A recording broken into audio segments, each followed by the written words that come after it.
Welcome to Suman TV. Unhealthy India. ఈరోజు topic అందరి ఇంట్లో ఉండే ఫ్యామిలీ డంప్ యార్డ్. అర్థం కాలేదు కదా? అదేనండి ఫ్రిడ్జ్. పూరి గుడిసె నుంచి విలాసవంతమైన విల్లా వరకు అందరి ఇళ్లలో ఈ వస్తువు ఉండాల్సిందే, మన ప్రాణాలు తీయాల్సిందే.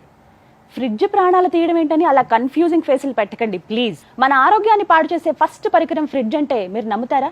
అసలు ఫ్రిడ్జ్ ఎంత డేంజరో సుమన్ టీవీ ఆరోగ్య నిపుణులతో క్లియర్ గా చర్చిద్దాం. ప్రస్తుతం మనతో పాటు ఉన్నారు ప్రముఖ గ్యాస్ట్రోఎంట్రాలజిస్ట్ డాక్టర్ శ్రవణ్ కుమార్ గారు, ప్రముఖ న్యూట్రిషనిస్ట్ డాక్టర్ వినీల గారు, senior journalist and family coach Priya Chaudhary గారు. అందరికీ నమస్కారం అండి. ఫ్రిడ్జ్ ఎంత డేంజర్ అనేది ఇవాళ ఒక క్లారిటీ ఇద్దాం అనేదే మన ప్రయత్నం. అందరి ఇళ్లలో ఉండేదే, కామన్గా మనకి తెలిసిందే, కంపల్సరీ వస్తువుల్లో అదొకటి ఫ్రిడ్జ్ అనేది. డాక్టర్ గారు, ముందుగా మాట్లాడుకుందాం.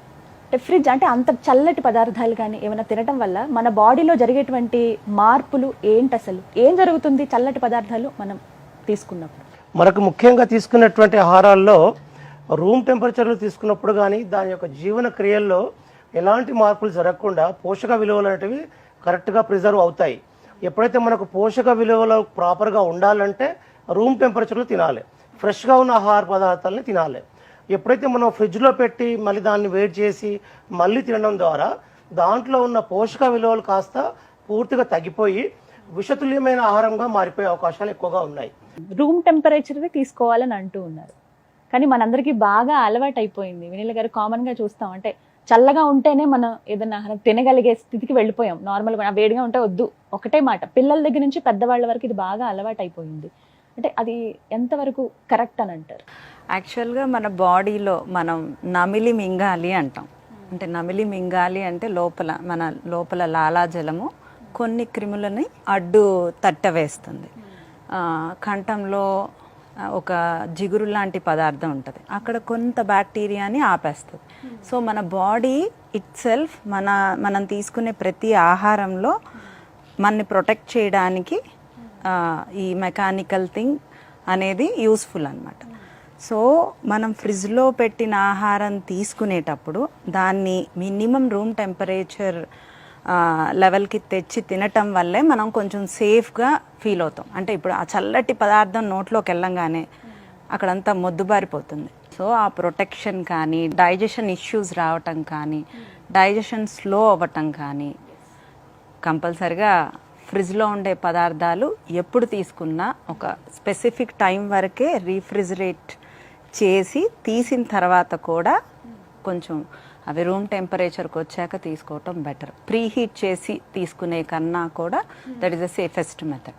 అమ్మ, కామన్గా మనకి ఎంత అలవాటు అయిపోయిందంటే ఫ్రిడ్జ్ లేని ఇల్లు లేదు ఇప్పుడు. ఒకప్పుడు ఫ్రిడ్జ్ మన ఇంట్లో లేకపోతే పక్కన ఇళ్ళకి వచ్చి కొంచెం మా వాటర్ బాటిల్స్ పెడతారా, మా ఈ ఫుడ్ కొంచెం పెడతారా, సాయంత్రం వచ్చి తీసుకుంటాం, ఇలా అడిగేవాళ్ళం.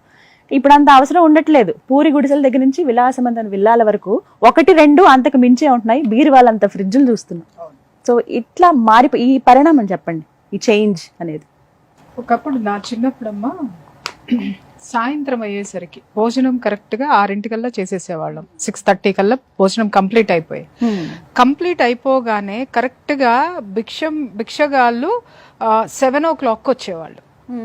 7 o'clock రాగానే మా అమ్మ వాళ్ళ అమ్మమ్మ, ఆమె దగ్గరే మేము ఎక్కువ పెరిగింది. బాగా అబ్జర్వ్ చేసేదాన్ని ఏంటంటే వాళ్ళు ఎప్పుడు వస్తారా అని ఎదురు చూసేవారు. ఎప్పుడైతే 6:30కి పిల్లలు నిద్రపోతున్నా సరే లేపి కూర్చోబెట్టి అన్నం పెట్టేవాళ్ళు. పెద్దవాళ్ళు రాకపోయినా త్వరగా అన్నం తిని మళ్ళీ బయటికి వెళ్ళేవారు. కానీ ఆ టైం మాత్రం తప్పేవాళ్ళు కాదు. పొద్దుగూకి పోతుంది అన్నం తినండి, పొద్దుగూకి పోతుంది అన్నం, పొద్దుగూకి పోయే లోపు ఇళ్లకు వచ్చేసేవాళ్ళు, శుభ్రంగా అన్నం తినేసేవాళ్ళు. తిన్న అన్నం తినగానే చక్కగా మంచాలు ఎక్కేసి ఆకాశాన్ని చూస్తూ నక్షత్రాలు చూస్తూ కబుర్లు చెప్పుకుంటూ అద్భుతమైనటువంటి జీవితాన్ని, ఆ జీవన విధానంలో వాళ్ళు గడిపారు. రెండోది ఏంటి అని అంటే ఆ మిగిలిన కూరలు ఏవైతే ఉన్నాయో, అన్నం ఏదైతే ఉందో ఆ భిక్షాందేహి అమ్మా అని రాగానే వాళ్ళ కోసం వీళ్ళు వెయిట్ చేసేవాళ్ళు, వాళ్ళకి వేసేసేవాళ్ళు. అప్పుడు ఉన్నదంతా ఏంటంటే జొన్నన్నము, లేదా రాత్రిపూట ఒక్కొక్కసారి ఏం చేసేది సంగటి అని చేసి దాంట్లో ఒక స్పెషల్ కూర, ఒక ఉల్లిపాయ కట్టి సర్ది కట్టి పొలానికి పంపించేసేది ఆవిడ. 9 o'clock మేము స్కూల్కి వెళ్తూ అది తినేవాళ్ళము.